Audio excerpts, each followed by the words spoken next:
ડાકોરમાં આવી તે શું કરામત કરે તે દરજી કે મારો ઘોડો આકાશ માર્ગે ચાલ્યો છે. અરે પ્રભુ, મેં કાપડની ચોરી કરી હતી. અરે દરજી, ચોરી કરવાનું કઈ કારણ તો હશે ને? અરે પ્રભુ, ચોરી કરવાનું કારણ એ કે મારા ઘરમાં અમે 12 જણા છીએ. તો 12 નો ગુનો કરવા માટે પ્રભુ ચોરી કરવી પડી. અરે દરજી, 12 જણા કોણ છે કઈ તો બતાવો. અરે પ્રભુ, અને 12 જણામાં કહું તો ટેબલ, ખુરશી અને સંચો, સોય દોરીઓ ને કાતર પ્રભુ, અને એની સાથે સામગ્રી અને બાપુલા દર્દી અને હું બધાથી અમે 12 જણા થઈએ.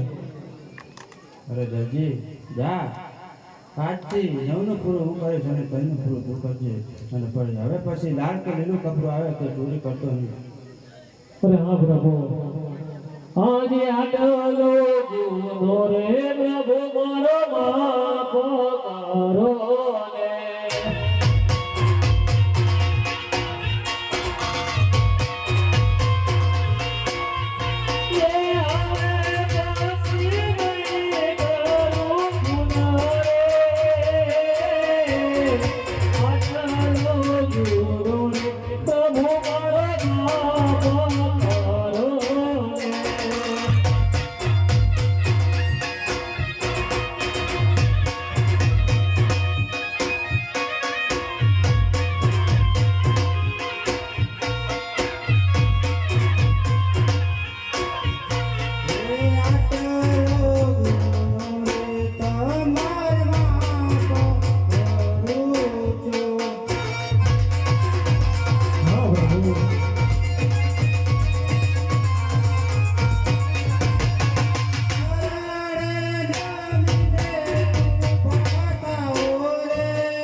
આજે રામદેવ વિરમદેવ બંને પાઈકા